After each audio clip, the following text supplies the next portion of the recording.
Hey friends, good morning and welcome back. I'm doing a quick video this morning, bright and early before I head out to work. And for those of you that wish you were heading out to work, I am so, from the bottom of my heart, I am so sorry. I'm sorry that everyone is going through this. I'm sorry that this is something our country is dealing with and around the globe. Globally, my heart is broken. I will tell you, we are strong and we are resilient and we will get through this. Now, the reason why I'm doing this video this morning, and if you're a new subscriber, welcome. If you're returning, welcome back. If you haven't already done so, please hit the subscribe button. I would greatly appreciate it. Although my video uploads will not be quite as busy right now. My time's a little limited. So the reason I'm doing this video this morning, I have had a lot of questions about how do I keep my family safe working in the emergency department and for nurses working on the front lines. So as I've been getting these messages, I've thought about it, and of course I always answer them, and I thought I would just do a quick video in case anybody is wondering, and some tips. And then maybe you guys will have some other tips that you can put in the comments. So first and foremost, whether you are working in the healthcare industry or you are not, practice good hand hygiene. No matter what, all the time, always practice good hand hygiene. So when you are doing things, when you are out in public, you wash your hands. Before you eat, you wash your hands. You don't touch your face or anything like that. It's funny because I did a video one time on this hand sanitizer. It was really, really pretty, but I made it because I do hand hygiene before I put on my makeup. There was a reason why, I wanted something pretty on my table. I wash my hands before I put on my makeup. So you need to do these things. You need to practice these things. And good hand washing. So good hand washing, you're going to do about 20 seconds. I tell people to sing the happy birthday song or twinkle twinkle. And when you want a good amount of soap, lots of lather, you're going to lather up really good, right? You do your wrists, you do all of your hands, and then in between your fingers, you do your digits.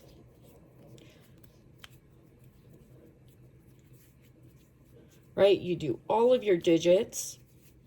Now, I keep a nail brush, right?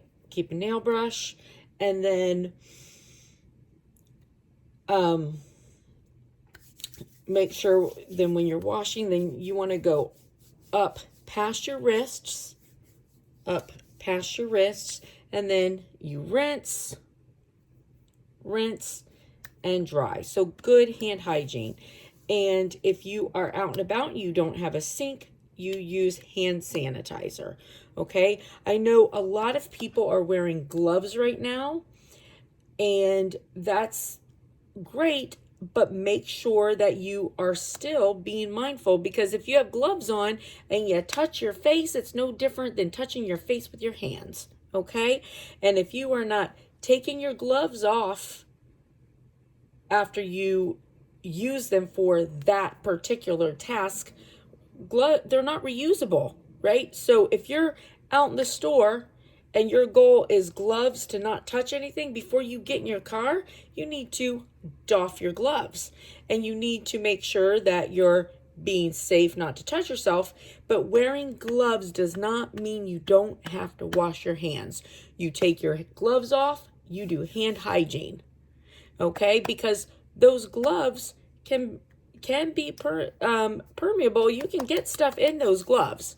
Okay, so, and if you're not using it properly, It's no different than having nothing on. And the thing that scares me about that, I don't want people to think that they're safe just because they have gloves on. You still have to do proper hand hygiene and you have to use them properly. Okay?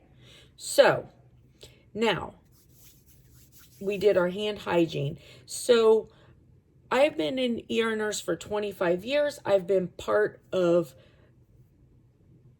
many exercises, many simulations. I have been fortunate enough, I have practiced and learned, and I will tell you, if you work in the hospital, from housekeeping to food service to nursing to physicians, everybody, the most important thing that we do is wear our PPE properly and follow proper PPE guidelines.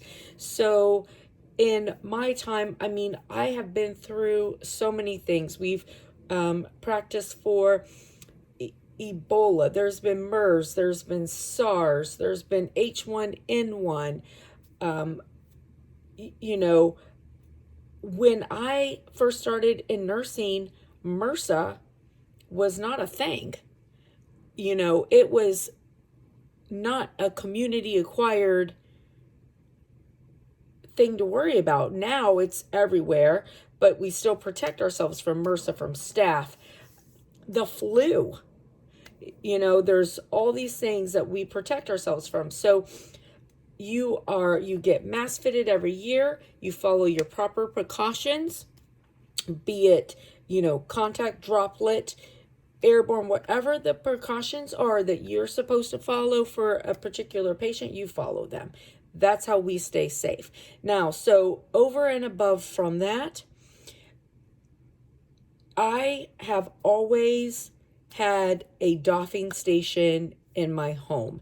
Now, I normally don't use it every single day, but for 25 years, I've had a place where if I came home and there was something of particular interest that made me concerned that I didn't want to bring into my home, I had a way of doffing before I entered my home.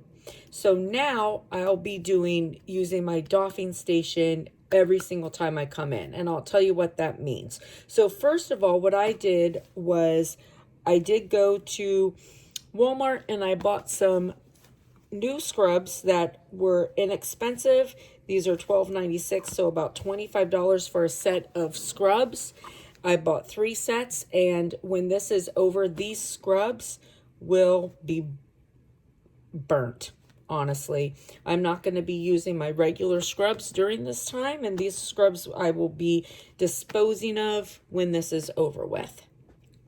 So when I come home from work, I come in through my garage. I have a rubber mat out there where my shoes stay. So I have some reusable like kitchen gloves out there. I pick up a bleach wipe. I wipe the tops of my shoes. I wipe the bottoms of my shoes. I take them off and take off my socks, and then I get into a pair of slippers. Then I clean my hands, and then I take off my scrubs. My scrubs, I have a basket out there that my scrubs go into. And then after I take off my scrubs, I hand sanitize. I have a robe hanging up. I put my robe on. I have a sink in my garage so I can wash my hands out in my garage.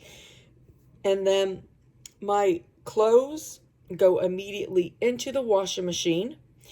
And I use a little bit of the Lysol laundry sanitizer. I put that in there. I wash them on hot. I dry them on sanitized. My scrubs do not get washed with anything else. And I go in and immediately take a shower. So that is how I keep my family safe. Now, I have stopped taking my purse to work. I am no longer taking my purse. I only take my backpack, and my computer and stuff is in my backpack. So I have a place right inside when I walk in that has a hanging spot. I hang my backpack there so I can take my computer out when I need it for home. And but that backpack doesn't go any further in my house, and I do actually take wipes and wipe my backpack down before I bring it in. And then of course I'm not spending any time with my mom other than by phone because she is older, and I have stopped seeing my daughter and my grandson for their safety. That's one of the hardest parts of this whole thing for me, is not seeing them, but I have to keep them safe. He's only 4 months old, so I'm not seeing them right now.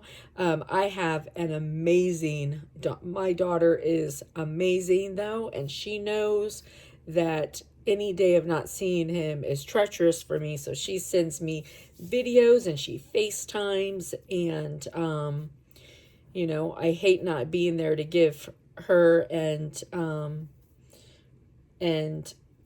Mike a little bit of a break, but you know, it is what it is. So anyways, that's how I keep my family safe.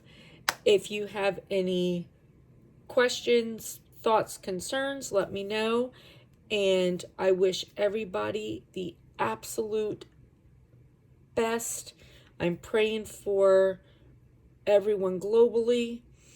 And, you know, listen, we're out there to take care of you, and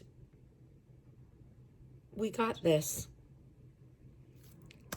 God bless you all, and have a great and beautiful rest of the day. Bye.